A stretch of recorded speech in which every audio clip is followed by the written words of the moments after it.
Hi guys. स्वागत है आपका हमारे इस चैनल टेक्नोमेंटे पर। लास्ट वीडियो में हमने SQL LeetCode series start की थी। आज की इस वीडियो में हम उसी सीरीज को कंटिन्यू करेंगे और आज की वीडियो में हम देखेंगे एक मीडियम लेवल का क्वेश्चन। अब जो कि ये मीडियम लेवल का क्वेश्चन है, तो इसमें हमारे थोड़े एडवांस कंसेप्ट्स यूज हो सकते हैं, जैसे कि C T Es and windows functions. ये क्या होते हैं और इनको कैसे यूज करते हैं, वो हम क्वेश्चन सॉल्व करते करते ही देखेंगे। अब ये सी टी ईज या विंडोज फंक्शन की मास्टर क्लास नहीं है। इंडिविजुअल टॉपिक्स हमारे चैनल पर थोड़े बाद में आएंगे, जब हम लीड कोड के काफी क्वेश्चन सॉल्व कर लेंगे। तो अभी क्या है, जो कंसेप्ट आएंगे मैं उसको क्वेश्चन के साथ साथ ही एक्सप्लेन करता चलूंगा। वो इन डेप्थ कवरेज तो नहीं होगी, पर एक आपको आइडिया दे देगी कि हाँ, C T Es, windows functions, joins या जो भी हम कंसेप्ट यूज कर रहे हैं वो क्या है और उनको कैसे यूज करते हैं। बाकी जो उनकी मास्टर क्लास है उनके लिए आगे चल के एक सेपरेट से वीडियो अपलोड होगी चैनल पर। तो चलिए आज का क्वेश्चन देखते हैं। तो ये क्वेश्चन देखते हैं। जैसे मैंने कहा, ये क्वेश्चन एक मीडियम लेवल ऑफ डिफिकल्टी का है। तो इसमें हमारे को एक डिलीवरी टेबल दिया हुआ है जिसमें ये कॉलम्स हैं: delivery ID, customer ID, order date, customer prefer delivery date. Delivery ID इसमें बता रहे हैं कि यूनिक वैल्यूज है, मीन्स हम कह सकते हैं कि डिलीवरी आईडी हमारा प्राइमरी की है। तो if the customer's preferred delivery date is the same as order date, then the order is called immediate, otherwise it is called schedule. तो ये कह रहे हैं कि अगर ऑर्डर डेट इक्वल है कस्टमर प्रेफर डिलीवरी डेट के, तब तो हमारा ऑर्डर कहेंगे इमीडिएट है, अदरवाइज वो ऑर्डर जो है वो शेड्यूल्ड है, मतलब किसी फ्यूचर डेट के लिए किया गया है। The first order of a customer is the order with the earliest order date then the customer made. It is guaranteed that a customer has precisely one first order. तो वो कह रहा है कि ये जो फर्स्ट ऑर्डर है इसको हम देखेंगे ऑर्डर डेट के बेसिस पे। मतलब अगर पहला ऑर्डर फर्स्ट जैन को हुआ है, सेकंड ऑर्डर सेकंड जैन को हुआ है, तो हमारा फर्स्ट ऑर्डर है जो फर्स्ट जैन को हुआ है। और हर एक कस्टमर का फर्स्ट ऑर्डर तो कुछ ना कुछ होगा ही होगा। ऐसा नहीं होगा कि कस्टमर का कोई ऑर्डर नहीं है और इस टेबल के अंदर आ रहा है। Okay, write a solution to find the percentage of immediate orders in the first orders of all customers rounded to 2 decimal places. अब इसमें दो बातें हैं। हमारे को जो परसेंटेज निकालनी है वो इमीडिएट ऑर्डर्स की निकालनी है, first first thing. Second thing, वो सिर्फ फर्स्ट ऑर्डर्स के बेसिस पे ही होनी चाहिए, मतलब एक तो इमीडिएट ऑर्डर और एक फर्स्ट ऑर्डर। इसकी हमारे को परसेंटेज निकालनी है कि कितने इमीडिएट ऑर्डर थे फर्स्ट ऑर्डर्स में, not in all the orders. तो ये एक हमारे को सैंपल टेबल दिया हुआ है, इनपुट टेबल, कि इस टाइप से ये डेटा होगा और आउटपुट में एक्सपेक्टेड है ये अ, सिर्फ एक परसेंटेज। ओके, तो इसके लिए हम पहले एक सीटीई टेबल यूज करेंगे। सीटीई क्या होते हैं? सीटीई हमारे होते हैं कॉमन टेबल एक्सप्रेशंस। मींस जब भी हमारे को एक इंटरमीडिएट रिजल्ट होल्ड करना होता है ना, और हमें उस रिजल्ट को डेटाबेस में स्टोर भी नहीं करना होता, तो हम कॉमन टेबल एक्सप्रेशंस क्रिएट करते हैं। इससे क्या होता है कि इंटरमीडिएट रिजल्ट होल्ड भी हो जाते हैं और डेटाबेस में कहीं सेव भी नहीं होते। तो जब तक क्वेरी रन हो रही होती है तभी तक सीटीईज एग्जिस्ट करते हैं। जैसे ही क्वेरी रनिंग खत्म होता है, सीटीईज टेबल भी खत्म हो जाते हैं, वो कहीं पर भी सेव नहीं रहते। तो और सीटीईज हम क्रिएट करते हैं विद स्टेटमेंट से। विद, देन सीटीई का नाम, CTE name can be anything, like CTE base, as. I prefer to give a prefix as CTE, so that I can recognize, yes, this table is a CTE table. So with CTE base, this is my CTE name, CTE table name, and then I will write the query for that CTE. So with CTE base as select delivery ID, तो I am sure कि required है ही है।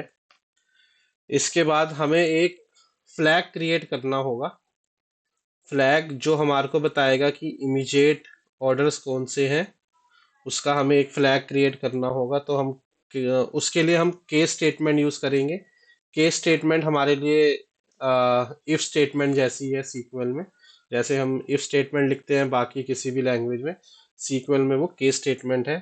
तो case when when order date is equals to, हमें यहाँ पे दिया था ना कि अगर ऑर्डर डेट इक्वल है कस्टमर प्रेफर डिलीवरी डेट के, then I will say 1, else I will से 0।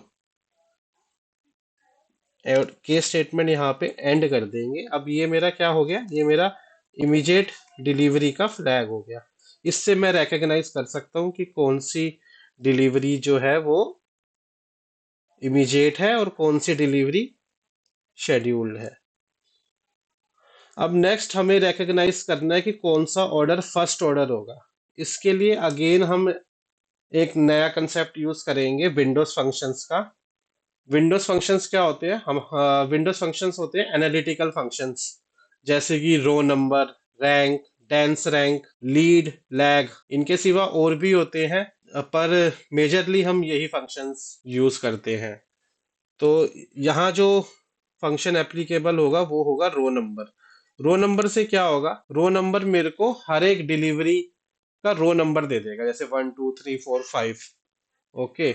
अब इनको लिखने का भी सिंटैक्स होता है, जैसे मैंने एक रो नंबर फंक्शन यूज किया, विंडोज फंक्शन के साथ हमारे लिखना पड़ता है ओवर। तो ये एक सिंटैक्स है, रो नंबर ओवर। अगर मैं इतना लिख के छोड़ दूंगा ना, ये सिंपली मेरे को 1 2 3 4 5 for each row of the table दे देगा। पर मुझे यहाँ पे जो रो नंबर है वो कस्टमर आईडी वाइज चाहिए। मतलब सपोज मेरा कस्टमर ए है, उसने 3 ऑर्डर किए हैं, तो उसके पहले ऑर्डर के सामने आना चाहिए 1, उसके दूसरे ऑर्डर के सामने आना चाहिए 2, और उसके तीसरे ऑर्डर के सामने आना चाहिए 3।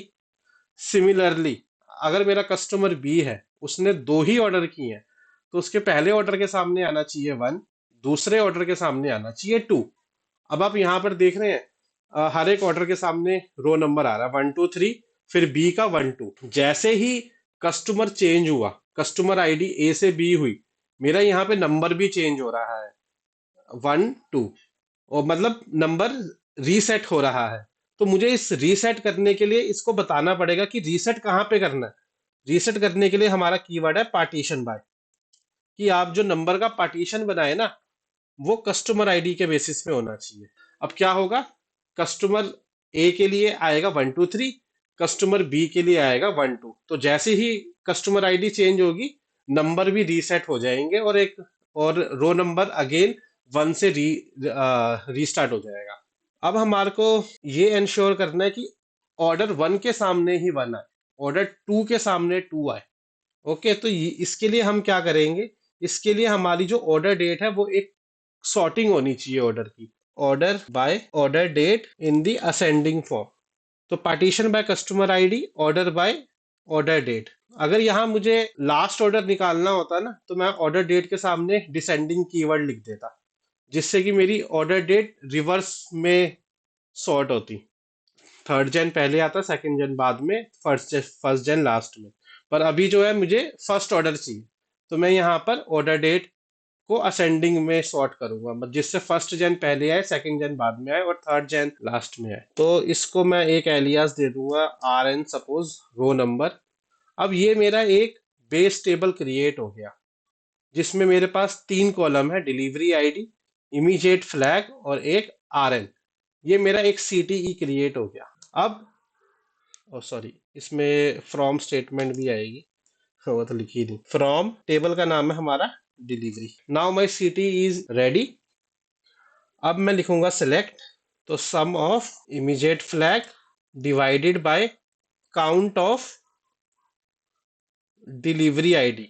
अब यहाँ मुझे बताया हुआ था कि डिलीवरी आईडी जो है वो एक प्राइमरी की है, मींस उसमें यूनिक वैल्यूज है। अगर यहाँ पे यूनिक वैल्यूज ना होती ना, या किसी वजह से डिलीवरी आईडी रिपीटेड होती, तो मैं यहाँ पे काउंट लेने की बजाय काउंट डिस्टिंक्ट लेता डिलीवरी आईडी का, जिससे मेरे को डिस्टिंक्ट डिलीवरी आईडी मिल जाए। पर अभी डिलीवरी आईडी डिस्टिंक्ट ही है, तो मुझे यहाँ पे काउंट डिस्टिंक्ट लिखने की रिक्वायरमेंट नहीं है, मैं सिंपली काउंट डिलीवरी आईडी भी लिख सकता हूँ। अब हमें जो ये परसेंटेज है ना, ये एक फॉर्मेट के अंदर चाहिए 50.00। ये एक आपका 0.5 दे देगा, 0.50, और लीड कोड हमें शो करेगा कि आपका आंसर इनकरेक्ट है। तो हमें इसको इस फॉर्मेट के अंदर लिखना होगा। इस फॉर्मेट के अंदर हम कैसे सेट कर सकते हैं? हम पहले इसको 0.5 को मल्टीप्लाई करेंगे 100 से, जिससे ये 50.0 बन जाए, और हम इसको राउंड ऑफ कर देंगे अप टू 2 डेसिमल प्लेसेस। यहाँ पे हमारे को 50.00 लिखा है ना, 00।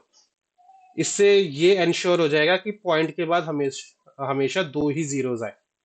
ओके, ये सब फॉर्मेटिंग है क्योंकि हमें सिमिलर टू दिस रिजल्ट चाहिए, और हम इसको नाम दे देंगे as suppose same name immediate percentage. अभी जो हम फ्रॉम लिखेंगे ना, अब देखिए, अब डिलीवरी टेबल हमारा कहीं यूज नहीं हो रहा, वो हमारा यहाँ पे सीटीई में यूज हो गया।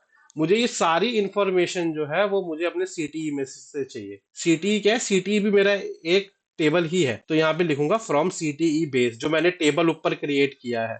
अब पहली कंडीशन तो हमने दे दी इमीडिएट फ्लैग वाली, दूसरी कंडीशन हमारी थी फर्स्ट ऑर्डर वाली। अब मुझे ये सारे ऑर्डर पे नहीं निकालना, मुझे फिल्टर करने हैं सिर्फ वो ऑर्डर जो कि फर्स्ट ऑर्डर है। तो मैं क्या लिखूंगा? Where R N is equals to 1। 1 means मेरा फर्स्ट ऑर्डर। मैंने यहाँ पे रो नंबर ऐसे सेट किए थे जिससे कि हमेशा फर्स्ट ऑर्डर के सामने ही 1 आए। तभी मैंने यहाँ पे फिल्टर आउट कर दिया सिर्फ वो रिकॉर्ड जिसके सामने R N is equals to 1 है। अब जो मेरी परसेंटेज आएगी, इमीडिएट परसेंटेज, वो सिर्फ फर्स्ट ऑर्डर के लिए ही आएगी। ओके, सबमिट करते हैं और चेक करते हैं अपना कोड एक बार। ये हमको थोड़ा गलत दिखा रहा है, तो ओके ओके, या तो ये जो है ना, बोर्ड मास फॉलो करेगा, और हमें ये यहाँ होना चाहिए बेसिकली। तो ये बोर्ड मास फॉलो करेगा 100 इंस्टेड ऑफ यहाँ, हमें इसे यहाँ दिखाना पड़ेगा। Let's try this one. Okay, या इट वर्कड, यस। सो आज हमने सीखा है एक सीटीई टेबल क्रिएट करना, Windows functions and case statement.